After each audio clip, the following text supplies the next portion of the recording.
Vamos a comenzar con la primera exposición. Al doctor Miguel Ángel Rodríguez Mackey lo hemos visto últimamente en todos los medios y lo leemos a diario en su columna del Diario Correo, porque él ha estado exponiendo y difundiendo en los últimos años la controversia del Perú en los límites marítimos con Chile. Pero no solamente es experto en el tema. El doctor Rodríguez Mackey es abogado, egresado además con mención sobresaliente por la Universidad Nacional Mayor de San Marcos, con una tesis sobre Derecho Internacional del Mar. Tiene una maestría en Relaciones Internacionales y Comercio en el Instituto de Gobierno de la Universidad de San Martín de Porres, posgrado en Formadores de Opinión en áreas de conflictos en el Instituto Internacional Hadassah de Tel Aviv, Israel. Así, es decano de la Facultad de Derecho, Ciencias Políticas y Relaciones Internacionales de la Universidad Tecnológica del Perú, UTP, miembro de la Sociedad Peruana de Derecho Internacional. Ha sido director ejecutivo del Instituto Latinoamericano de Derecho Internacional y Relaciones Internacionales, ILADIR, profesor de Derecho Internacional en la Academia Diplomática del Perú, en la Escuela Superior de Guerra del Ejército del Perú, en la Escuela Superior Conjunta de las Fuerzas Armadas, también en el Centro de Altos Estudios Nacionales, el CAEN, en la Escuela de Inteligencia de la Fuerza Aérea del Perú y en el Centro de Derecho Internacional Humanitario del Ministerio de Defensa. Ha recibido 5 doctorados honoris causa, tanto en el Perú como en el extranjero, y ha dictado 1.350 conferencias a nivel nacional e internacional. Esta es su conferencia número 1351. Invitamos al doctor Miguel Ángel Rodríguez Mackey para la primera presentación de esta tarde.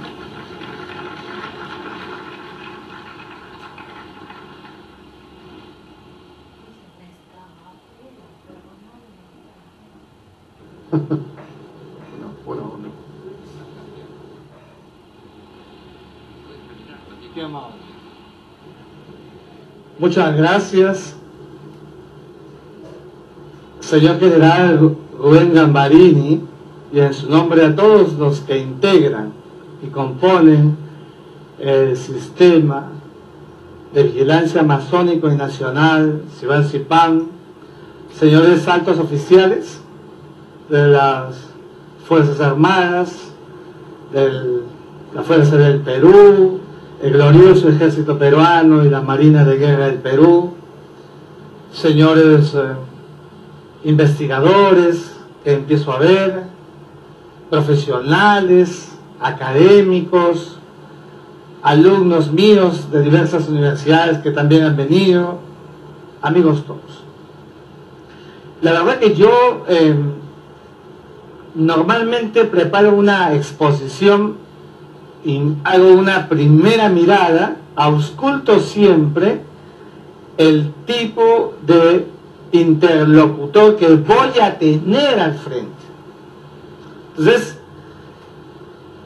yo he preparado unas diapositivas que las voy a pasar, pero voy a pedirle la licencia al señor general porque voy a hacer algunos acomodos así de último minuto en función de lo que yo creo que debe ser lo mejor para ustedes en el 12º día de la COP20, que ya está acabando y que en realidad, estando a puertas de su finalización,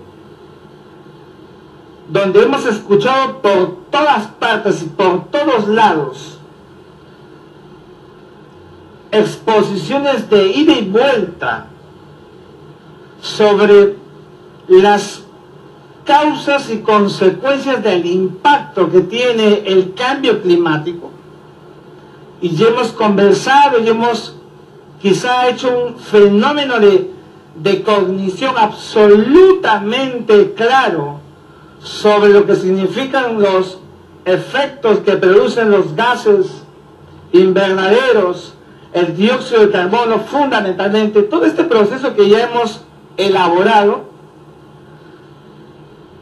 El día de hoy yo quiero ir un poco más allá y circunscribir mi presentación, amén de todo lo que ya se ha dicho, y que el día de hoy debería salir un borrador, salir un borrador que nos lleve realmente a pensar seriamente en lo que se viene para el año 2015 en París, me voy a circunscribir al tema específico de la Amazonía. Y yo quiero en primer lugar agradecer públicamente a la Fuerza Aérea del Perú. Primero porque ha escogido un tema que tiene relación con el proyecto Ciudad del que nos va a hablar luego el general, pero sobre todo un tema que es absolutamente transversal en la dinámica y en la cosmovisión del consciente colectivo de todos los peruanos, el tema amazónico. Entonces el tema amazónico es un tema que a mi juicio no ha contado con el verdadero leitmotiv que debería haber tenido en la historia de la República. Si venimos aquí es para sincerar el discurso, para decir realmente cuál es el impacto que tiene en el consciente colectivo de los peruanos el tema de la Amazonía. Entonces, el tema de la Amazonía ha sido un tema sesgado en la vida de la República. Hay que aceptarlo. ¿Y por qué sesgado? Porque el Perú ha sido históricamente un país absolutamente de costa. ¿Y acaso cuando ingresamos al siglo XX empezamos a aproximarnos a un Perú en su dinámica andina? Y en su dinámica y en su cosmovisión andina hemos acrecentado una visión costeño-andina importante para la identidad nacional, para la cosmovisión nacional, para formar el objetivo nacional, pero no hemos tenido realmente una visión ontológica de lo que significa la Amazonía para el Perú. Solamente nos acordamos cuando revisamos literatura del tema amazónico, cuando hacemos una revisión a fines del siglo XIX y nos acordamos de la importancia del caucho, del boom del caucho. Solamente el punto de quiebre sobre la importancia geoestratégica, geodinámica, geopolítica que tiene la Amazonía comienza después de los años 60, afirmadamente en el Perú. Entonces, nos habíamos olvidado que teníamos un país donde, aun cuando el 6% de los peruanos viven en el 60% del espacio territorial dedicado al tema amazónico, imagínense, 1.285.215.60 kilómetros cuadrados.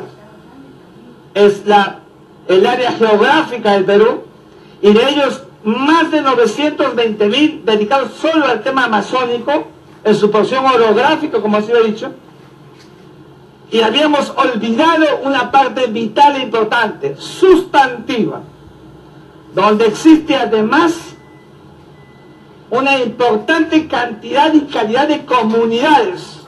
Atrás quedaron las comunidades nativas. Ahora ya no hablamos de comunidades nativas. Se expectoró de la dinámica normativa y se habla de comunidades campesinas y comunidades aborígenes y comunidades finalmente indígenas. Y estas comunidades indígenas, lo he dicho hace varios días en una reunión con algunos amigos de Torre-Tagle, debió estar inserto más allá del tema indígena, asociado al gran tema amazónico nacional, en esto que se ha discutido por 12 días y que todavía, reitero, insisto, no conocemos cuáles son los resultados de ese famoso borrador que estamos buscando, que tenga evidentemente un espíritu absolutamente esperanzador de cara, repito una vez más, pensando en la COP21. Entonces, la conciencia colectiva olvidada, y recién en los últimos 30 y 40 años ha entrado como a galope el tema amazónico. El Amazonas es estructuralmente uno de los más grandes pulmones del planeta. Si hoy los países están negociando cuánto menos van a emitir las emisiones de gases de efecto invernadero, si hoy están negociando cuánto menos, cuánto quisiéramos que negocien, que no más, pero cuánto menos, en realidad se hace porque el mundo está en un proceso donde si no se toman decisiones sustantivas, el primer impacto va a estar ceñido en los verdaderos pulmones del planeta, el más estelar para nuestro hemisferio, los más de 7.020.000 kilómetros cuadrados en 8 países que tiene, como muy bien dijo Gonzalo, el Amazonas, cuyo origen está, muy bien dicho, en Arequipa con el nombre del monigote, y que hoy se quiere señalar que se pueda crear la famosa cuenca del Mismi, donde se origina exactamente el río y que desemboca en el Atlántico con 7.021 kilómetros de distancia, el río más caudaloso del mundo, y algunos dicen en determinados meses osado ser el más largo del planeta, compitiendo con el río Nilo, y que en toda su ladera este río tiene más del 70% de las poblaciones de la región amazónica. Entonces, comprenderán y comprenderemos que el Amazonas es absolutamente transversal. La política exterior del Perú afianzó el tema amazónico, y por eso que este año se cumplen 35 del Tratado Amazónico, que ha sido la ponderación más importante para auscultar una dinámica renovada, novísima, sobre lo que significa el Amazonas. Desde una perspectiva bilateral, solamente para el Perú comienza a ser estructuralmente importante el Amazonas al comienzo de la década de los años 2000. Esto parece increíble, pero es un cotejo que hemos hecho en las últimas semanas absolutamente serio. Cuando se establece la primera alianza estratégica del Cono Sur, más allá de las alianzas que se hubieran podido formar en los subbloques del continente sudamericano, la alianza estratégica del año 2003 entre el Perú y Brasil, los dos países más importantes de contener el espacio amazónico. El Brasil obviamente más que el Perú. En el Perú la Amazonía representa alrededor de los 700.000 kilómetros cuadrados, el 60% nuestro, y que permitió que el Perú y el Brasil, por primera vez, dejando de lado una visión unilateral, unívoca, de solamente pensar en la costa o en la sierra, que es bueno, comenzó a pensarse en dos países que tenían una dinámica de siameses, es decir, dos países que se miraban uno a la espalda del otro, y por mirarse uno a la espalda del otro, el narcotráfico preponderó de manera transversal y holística, e hizo de la Amazonía el espacio vital para la anarquía. Y ese estado anárquico que colude en los años 80 y 90 con el terrorismo en el Perú, no permitió realmente una visión desde el plano de la seguridad para poder mirar como corresponde a la Amazonía. Y entonces allí comenzó por primera vez una verdadera visión desde el clímax de la seguridad respecto a lo que significa la Amazonía. Y por eso es que el tema amazónico ha resultado ser en los últimos tiempos el tema de mayor importancia para el planeta, para el mundo y para el Perú y Chile. Y para el Perú y el Brasil, digo. Yo siempre pensando en Chile. Y entonces, esto es muy importante porque el Perú, a partir de haber creado de manera orgánica una estructura de política internacional a partir del Tratado Amazónico y a partir de este conglomerado de sinergias entre Perú y Brasil, empezó a recrear una visión mucho más orgánica que nunca habíamos tenido. Ustedes pueden revisar toda la literatura que existe sobre la visión amazónica del Perú y no la hemos tenido. Doctor Rodríguez Mackey, en los años 60, el presidente Fernando Belaúnde Terry inició la famosa entelequia y utopía que se hizo luego realidad de la famosa marginal de la selva. Bueno, yo no hablo de circunstancias de carácter excepcional e importantísimas, sino hablo de una cuestión transversal que debería estar inscrita en el consciente colectivo de todos los peruanos. Y por eso reitero la importancia que tiene el tema amazónico para todos y cada uno de nosotros. Es verdad que la concentración de los niveles de productividad no están en la Amazonía.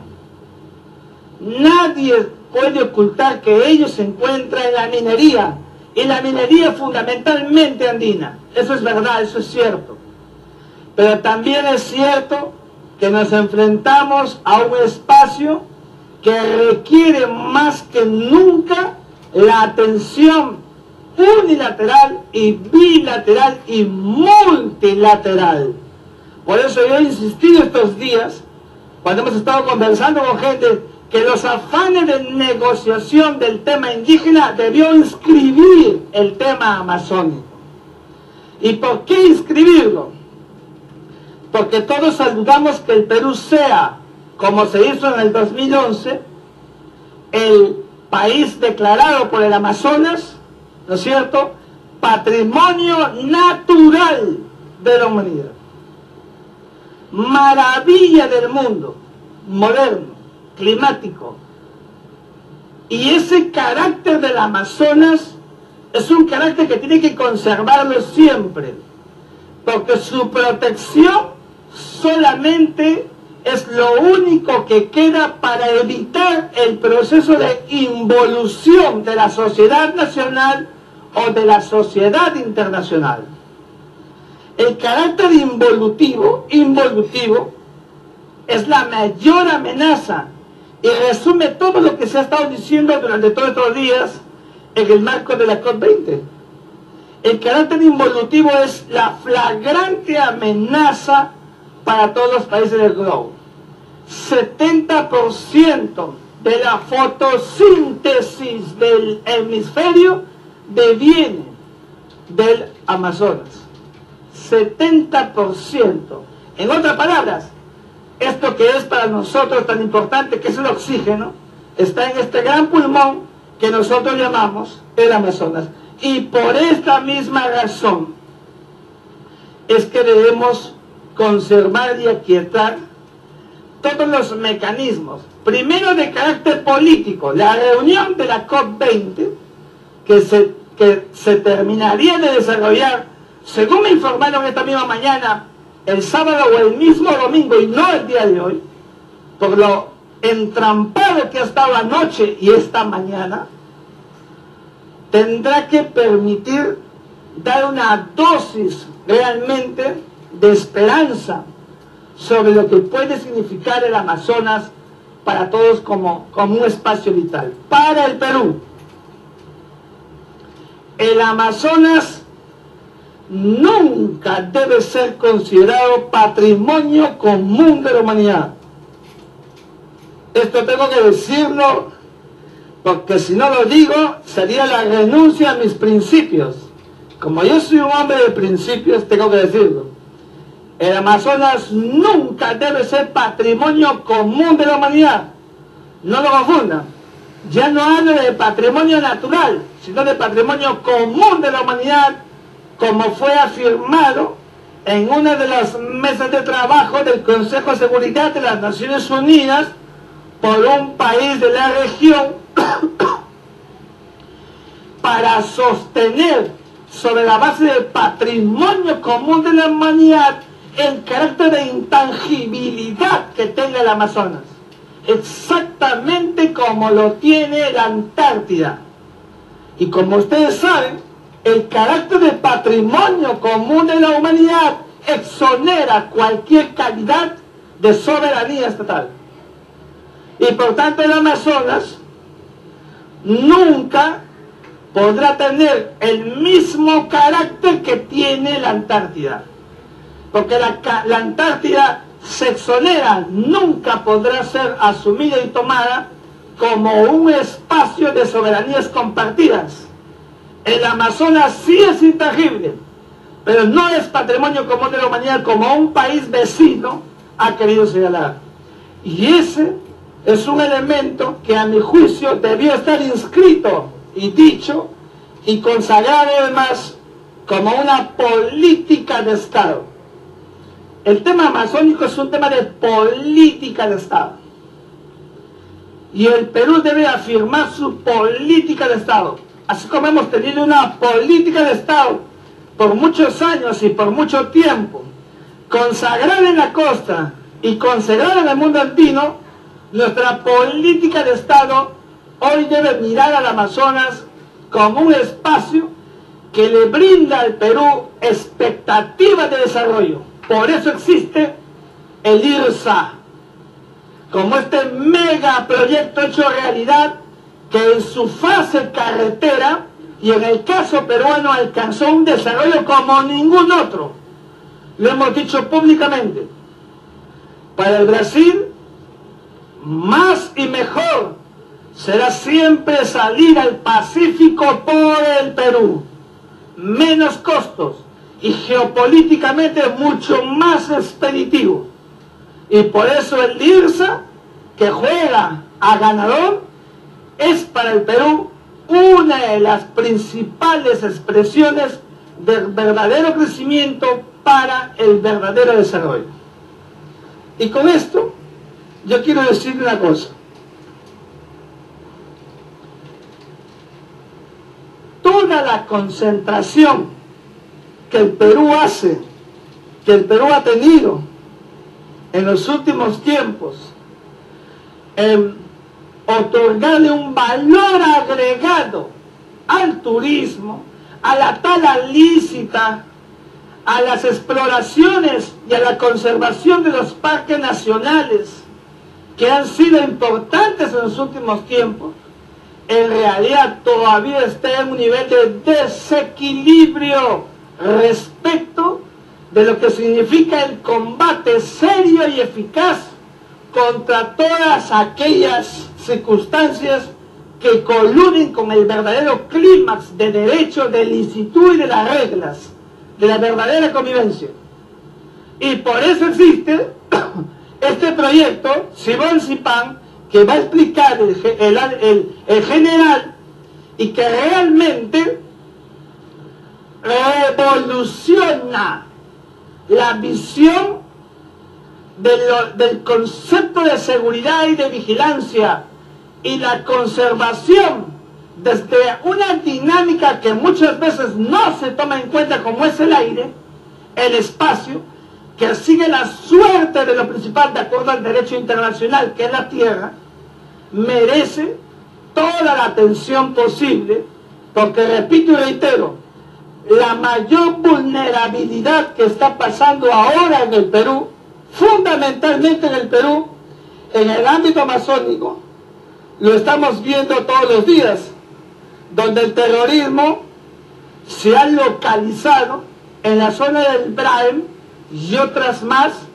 impactando y generando un óbice y un obstáculo que puede o que podría mermar las políticas públicas del Estado peruano. Por eso es que, a la luz de lo que se viene trabajando y de lo que se viene haciendo como política de Estado y como política de gobierno, es muy importante y es muy necesario que el Estado peruano apueste más y mejor. No se trata de hacer una diferencia en donde es que hay más o menos cantidad de habitantes. Y no se trata de seguir sosteniendo que la selva es una zona mayoritariamente inhóspita. No se trata de eso. Se trata de mirar al Amazonas como la tercera vertiente de ese imaginario que hemos acrecentado desde niños, que es la costa, la sierra y la selva. Eso está inscrito en nuestras mentes y debemos de forjar una visión mucho más dinámica para hacer realidad en el Perú un tratamiento como corresponde y evitar que se produzcan estos marcos delictivos y de anarquías que suceden, repito una vez más, y que impactan muchísimo en el Estado peruano.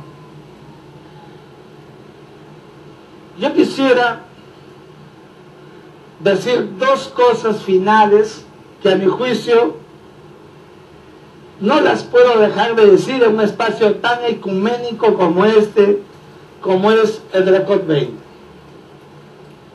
Estos días que hemos estado participando en reuniones paralelas de la COP20, en los intercambios que hemos tenido con los delegados de otros países, les decía a todos, fíjense, aquí es un tema finalmente de voluntad. Donde no hay voluntad, nada se puede lograr, nada se puede hacer.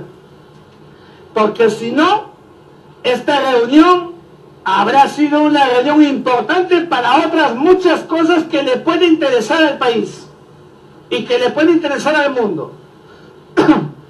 Pero si la voluntad no se expresa, no se materializa, seguiremos entonces con la frustración de Copenhague, con la ilusión de Cancún, con las aspiraciones de Durban, con la nomenclatura puesta en Varsovia y con una aspiración que yo no sé si a esta altura del día será realmente un éxito, porque solamente hay dos posibilidades.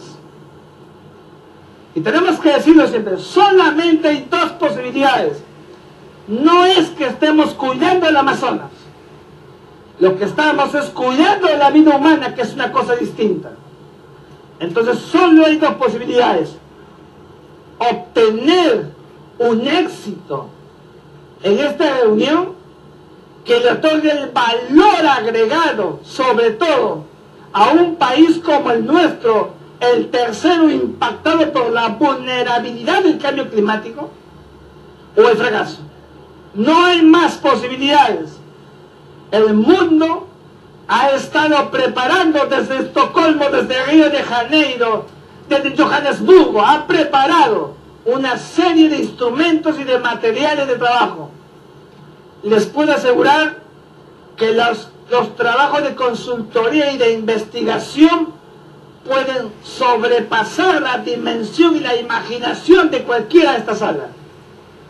Pero si no tomamos el verdadero camino de la voluntad, no vamos a poder lograr nada.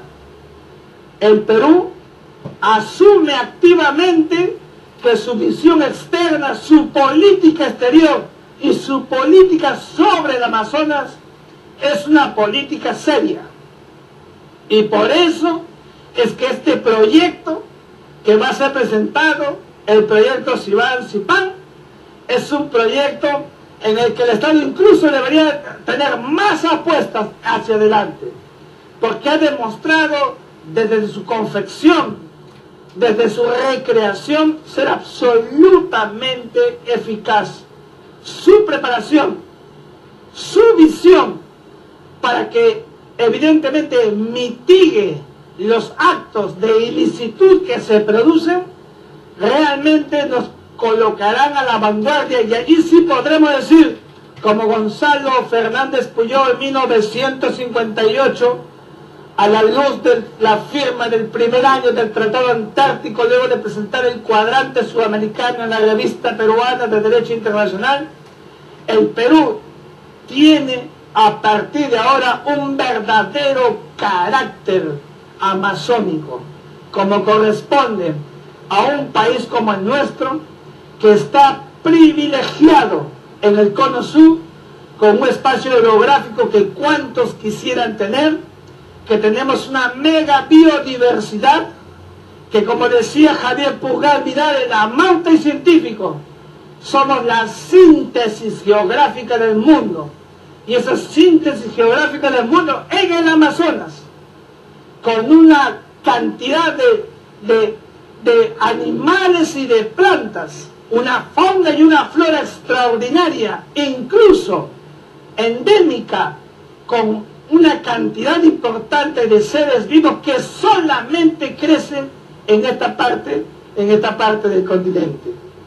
Por eso, yo no puedo sino decir, finalmente, que felicito cuando me fue propuesta la invitación para decir unas palabras de antesala sobre el tema amazónico en este importante evento.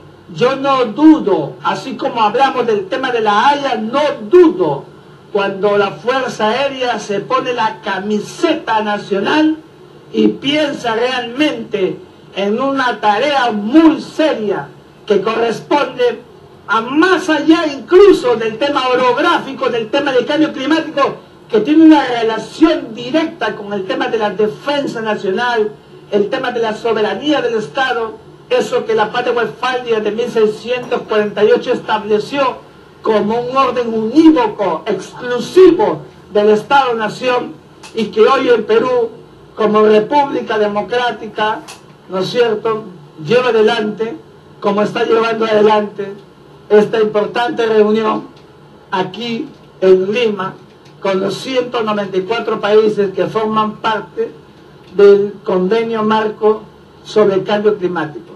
A todos ustedes, muchísimas gracias por la oportunidad.